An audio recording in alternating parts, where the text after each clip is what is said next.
नमस्ते। मैं सुलता महाराणा। आप सबका स्वागत है मेरे YouTube channel SM education the educational platform पर। आज हम MST11 हिंदी कहानी स्विमिंग पूल विश्लेषण और मूल्यांकन प्रस्तुत करने जा रही हूँ। तो चलते हैं परिचय की ओर। असगर वजाहत हिंदी के महत्वपूर्ण रचनाकार है जिनकी कहानी स्विमिंग पूल में नाटकीयता की प्रधानता है। यह कहानी अपने पीछे अनेक शंकाएं, सवाल तथा अनुत्तरित पक्षों को छोड़ती चलती है, जिनके माध्यम से यह कहानी अपने कथन से ज़्यादा समकालीन आयामों को व्यंजित करती है, जिसमें युग संदर्भ परिवेश का आकलन और मूल्यांकन विद्यमान है। असगर वजाहत व्यक्तित्व एवं रचनात्मक योगदान। असगर वजाहत एक संजीदा रचनाकार है जो जीवन अनुभवों से कथा रचते हैं, जिससे उनकी कहानियों में भावुकता के स्थान पर जीवन की सच्चाइयों से आमना सामना होने की संभावना ज़्यादा होती है। असगर वजाहत की कहानी की सच्चाई अत्यंत सहजता से उजागर होने के कारण सनसनी के रूप में आतंक में परिवर्तित होती नजर आती हैं। उनकी कहानियों में सौंदर्यबोध तथा सुगंध के अभाव के कारण धर्मवीर भारती ने धर्मयुग पत्रिका में उनकी कहानी को प्रकाशित करने से इनकार करते हुए उसे वापस लौटा दिया। इस बात का खुलासा उन्होंने आसिफ फारूकी से एक साक्षात्कार के दौरान किया। असगर वजाहत ने पहले उर्दू में कहानी लेखन प्रारंभ किया था और अपने वरिष्ठ मित्र और सलाहकार की सलाह पर उन्होंने हिंदी में लिखना प्रारंभ किया, जिससे उनके जीवन को एक दिशा प्राप्त हुई। वे हिंदी के प्रतिष्ठित लेखक बनकर उभरे। असगर के पिता उन्हें भारतीय पिता के सम्मान डॉक्टर, इंजीनियर या विज्ञान की पढ़ाई कराना चाहते थे और पिता के स्वप्नों को सिर पर उठाए असगर ने अलीगढ़ मुस्लिम विश्वविद्यालय में रसायन शास्त्र में स्नातक उपाधि प्राप्त की तथा इसके बाद वे बतौर लेखक फिल्मों में जाने का इरादा लिया। अपने साथी मुजफ्फर अली के साथ मिलकर कथा कार्यशालाओं, साहित्यिक गोष्ठियों तथा सांस्कृतिक कार्यक्रमों में भाग लिया करते थे। मुजफ्फर अली फिल्म लाइन में चले गए और असगर वहीं छूट गए। तब उन्होंने अपनी प्रथम कहानी वो बिक गई उर्दू में लिखी, जो अलीगढ़ मुस्लिम विश्वविद्यालय की पत्रिका में प्रकाशित हुई, जिसके बाद कुंवर पाल सिंह की हिंदी में लिखने की सलाह पर उन्होंने लेखन कार्य प्रारंभ किया और पीछे मुड़कर नहीं देखा। 5 जुलाई 1946 को फतेहपुर उत्तर प्रदेश में जन्मे असगर वजाहत ने BSc की उपाधि प्राप्त की, लेकिन रोजगार की समस्या उनके समक्ष आ खड़ी हुई। इसलिए कुंवरपाल सिंह की सलाह मानते हुए उन्होंने हिंदी में MA किया तथा इसके उपरांत जवाहरलाल नेहरू विश्वविद्यालय में डॉक्टरी की उपाधि ग्रहण की। सन 1971 में उन्होंने जामिया मिलिया इस्लामिया में अध्ययन कार्य रोजी रोटी की समस्या के कारण मजबूरी में किया। अध्यापन कार्य में संलग्न रहते हुए उन्होंने फिल्मों के लिए पटकथा लिखने का कार्य जारी रखा, जिसमें बूंद बूंद अनेक उनके द्वारा लिखित प्रसिद्ध टेलीविज़न धारावाहिक है। असगर वजाहत ने उर्दू गज़ल की विकास यात्रा पर एक डॉक्यूमेंट्री भी तैयार की और आलेख लेखन को अपनाते हुए उन्होंने रिपोर्टिंग की तथा हंस वर्तमान साहित्य जैसी प्रसिद्ध हिंदी पत्रिकाओं के अतिथि संपादक भी बने। असगर वजाहत ने जिस लोहार नहीं देखिया ओ जमैया नहीं नाटक लिखकर प्रसिद्धि प्राप्त की, जिसका हबीब तनवीर ने सन 1998 में मंचन किया और इसकी अपार सफलता के उपरांत कराची, सिडनी, लाहौर, न्यूयॉर्क तथा दुबई में भी इसका सफल मंचन किया गया। असगर वजाहत ने कैसी आगे लगाई, सात आसमान, बरखा रचाई, धरा अंको आई, ईना की आवाज़, दुर्गति, सबसे सस्ता गोश्त, जिस लाहौर नहीं देखिया जो जमयाई नहीं, पाक नापाक, गोड से गांधी कम, अंधेरे से दिल्ली पहुंचना है, स्विमिंग पूल, सब कहा कुछ तथा चलते तो अच्छा था, रास्ते की तलाश, जैसी महत्वपूर्ण कृतियों का लेखन तथा प्रकाशन किया। इसके अलावा असगर की कहानियों का कई विदेशी भाषाओं में अनुवाद हो चुका है तथा 2009 से 10 में उन्होंने सर्वश्रेष्ठ नाटककार के रूप में अकादमी पुरस्कार के साथ साथ अनेक राष्ट्रीय तथा अंतर्राष्ट्रीय पुरस्कारों से सम्मानित किया जा चुका है। असगर वजाहत बोलने तथा लिखने में मितव्ययी है, इसीलिए कभी भी उनकी रचनाएं बड़ भोलेपन का शिकार नहीं होती। असगर की कहानी पढ़कर तृप्ति की आकांक्षा बनी रहती है, जो उनकी कहानियों की शक्ति तथा सुंदरता है।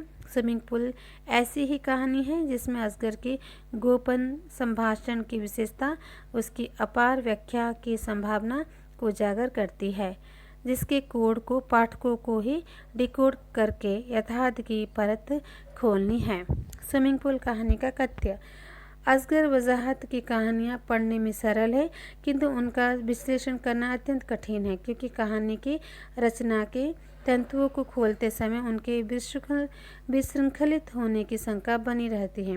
स्विमिंग पूल कहानी भी अत्यंत लघु आकार की कहानी है, जिसका कथ्य केवल इतना है कि अपने घर के पास बहते हुए नाले की सफाई कराने के लिए दंपति भरपूर प्रयास करते हैं, किंतु उस पर कोई कार्यवाही नहीं होती और दिन में उस नाले में फूल, किताबें, यहाँ तक कि वीआईपी भी बहते हुए नजर आते हैं और अत्यंत प्रफुल्लित नजर आते हैं, यानी सारी दुनिया उसी नाले में समा गए और यही नाला यथार्थ हो गया है और सब उसमें डूब गया है। इस आधार पर कहानी को दो भागों में रखकर विश्लेषित किया जा सकता है। इसमें सबसे पहले युग की यथार्थ के रूप में कहानी में आज़ाद भारत की वास्तविकता उजागर होती है, जिसके माध्यम से कथाकार नाले के सच के साथ स्विमिंग पूल को जोड़कर भ्रम पैदा करने का प्रयास करते हैं कि यह नाला ही लोगों को अब स्विमिंग पूल लगने लगा है, जिसमें डूबकर वे अत्यंत प्रफुल्लित हो रहे हैं। यह कहानी वास्तव में स्वतंत्रता के बाद विकसित व्यवस्था की विद्रूपता पर तीखा कटाक्ष और व्यंग्य है, जिसमें आज़ादी के पश्चात प्रदूषित कचरे को सच मान लिया गया है। नाला भारतीय समाज, राजनीति, अर्थतंत्र, संपूर्ण व्यवस्था तथा इस व्यवस्था के गूंगे व बहरे होने, समाज में फैली संवेदनहीनता का प्रतीक है, जिसको लक्ष्य करते हुए असगर वजाहत ने संपूर्ण व्यवस्था पर गंभीर प्रहार किया है। पूरे देश का समस्त तंत्र वीआईपी के इर्द गिर्द घूमता है और हमारा लोकतंत्र भी आज इसमें परिवर्तित हो गया है, जिसको केंद्र में रखकर असगर वजाहत ने राजनीतिक व्यंग्य के रूप में उजागर किया है। वर्तमान लोकतंत्र सामंती मानसिकता का विरूपीकरण है और इसे लोकतंत्र मात्र इसलिए माना जाता है क्योंकि वीआईपी द्वारा जनता से हर 5 वर्ष बाद वोट दिलाने का नाटक खेला जाता है। तब वीआईपी कॉमन मैन तक पहुंचने को नौटंकी करते हैं और तब आम आदमी भी उन्हीं के रंग में रंगने लगता है। लोकतंत्र में किसी का वीआईपी होना लोकतंत्र पर ही प्रश्न चिन्ह लगता है, जहां लोकतंत्र की आस्था समानता के आधार पर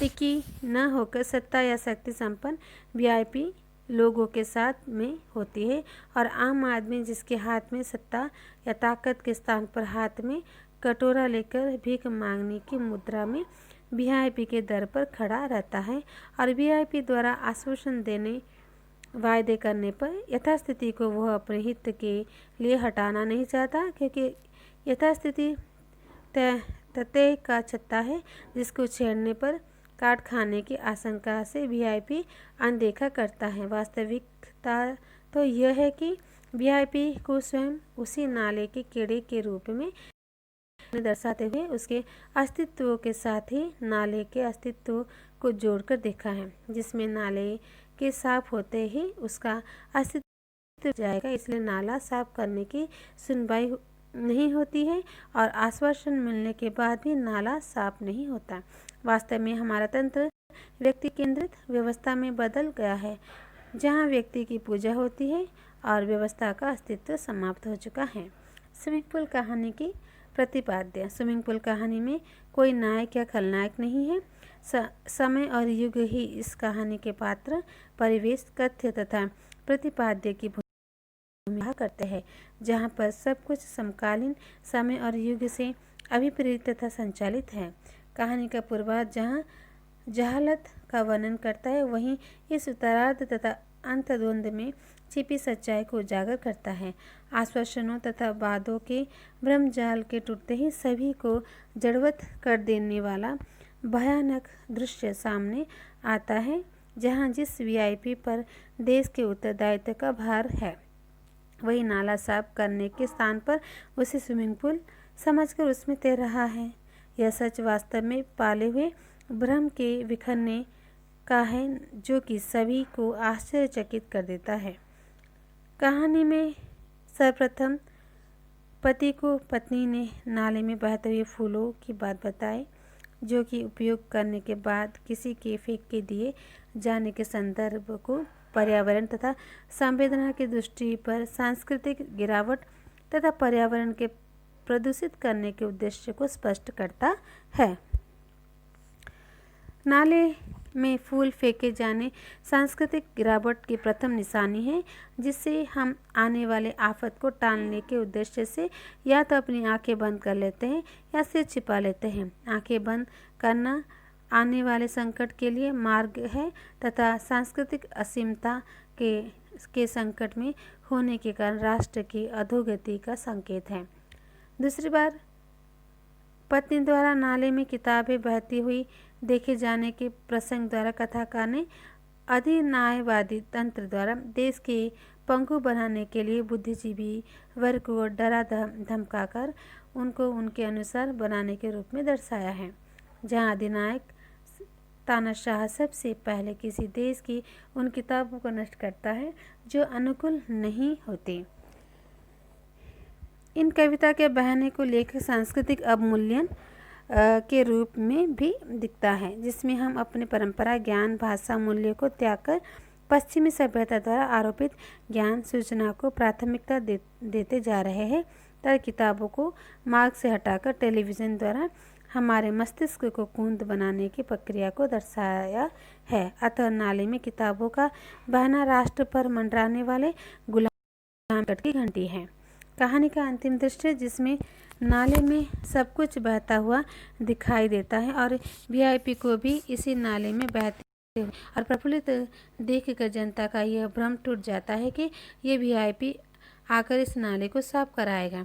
अब तक जनता की आंखें पर भ्रम की पट्टी बंधी रहती है, वह आशा का दामन पकड़े रहती है और इस भ्रम के टूटते ही, उम्मीद का दामन छूटते ही उसके अंदर आक्रोश या विद्रोह पैदा है।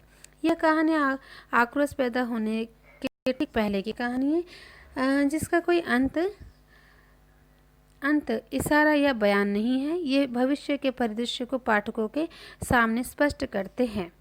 स्विमिंग पूल कहानी की बुनावट और प्रस्तुति। स्विमिंग पूल कहानी में असगर वजाहत ने प्रेमचंद की कहानी ठाकुर का कुआं के सामने ही छोटी कहानी का प्रयोग करते हुए उसके कसाव, प्रतीकात्मकता, व्यंजना, बारीकी, अंतर्निहितता तथा उसमें निहित पेने व्यंग को प्रयुक्त किया है। इसको कथाकार ने आम बोलचाल की भाषा का प्रयोग करते हुए बिल्कुल सरलता व सुगमता से दृश्य के माध्यम से आगे बढ़ाया है, जिसमें विवरण या घटना या बाहुल्य नहीं है। इसमें किसी फिल्म की स्क्रिप्ट की पूर्व पीठिका भी माना जा सकता है, क्योंकि इसमें कथ्य कम और व्यंजना अधिक है।